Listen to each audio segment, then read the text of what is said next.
So Webb, first off, is a unique arrangement in that we're undergraduate only, so it creates some interesting challenges or an interesting dynamic in how we handle research. So on one front, we have faculty members that do participate in both sponsored and individual research of their own, but we also have student undergraduate research projects where students work carefully with faculty members, potentially industry sponsors, to look at particular problems. So from my perspective as the Endowed Chair at Webb, ABS's chair allows me the opportunity to have contacts with ABS to do a number of things, whether it's speakers to Webb to talk about specific topics of interest, whether it's to get information to support research we're doing or students are doing, or a matter of helping students find positions for internships or maybe after graduation careers. It empowers me to help improve the overall educational opportunities for my students. From the higher ed standpoint, we have this opportunity creates a lot of challenges for us. So we have a limited time with our students to teach them the skill sets and the knowledge they need to have to be successful in industry.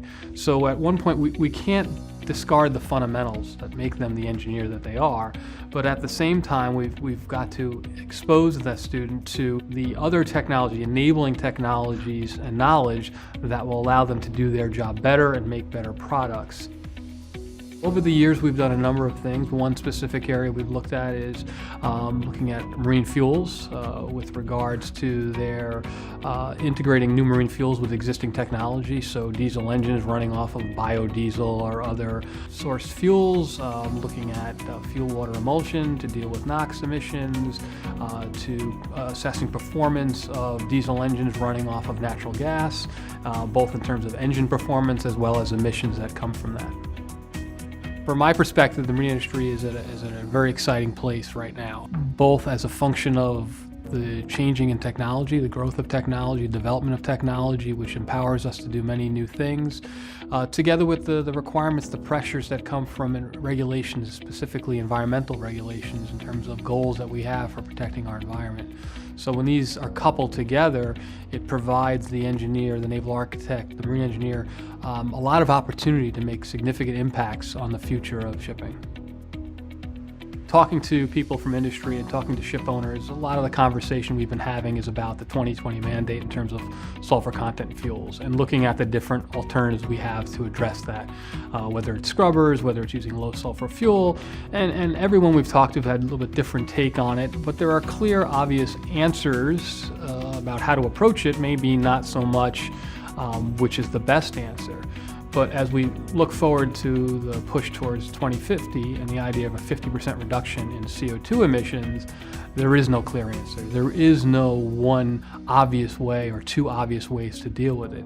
It's going to take a lot more thinking and a lot more engineering to come up with solutions for that problem.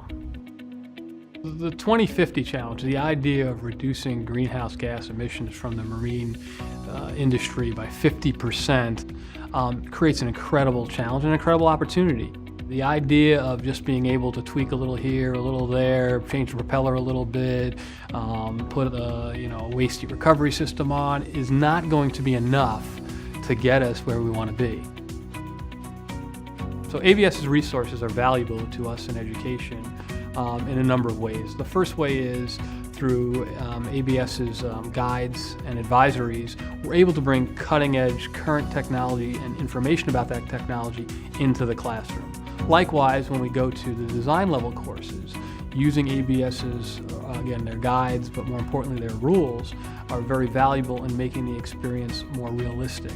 It helps define the problem, helps structure the solutions that the students come with in a way that they're more realistic, practical, and relevant to today's world.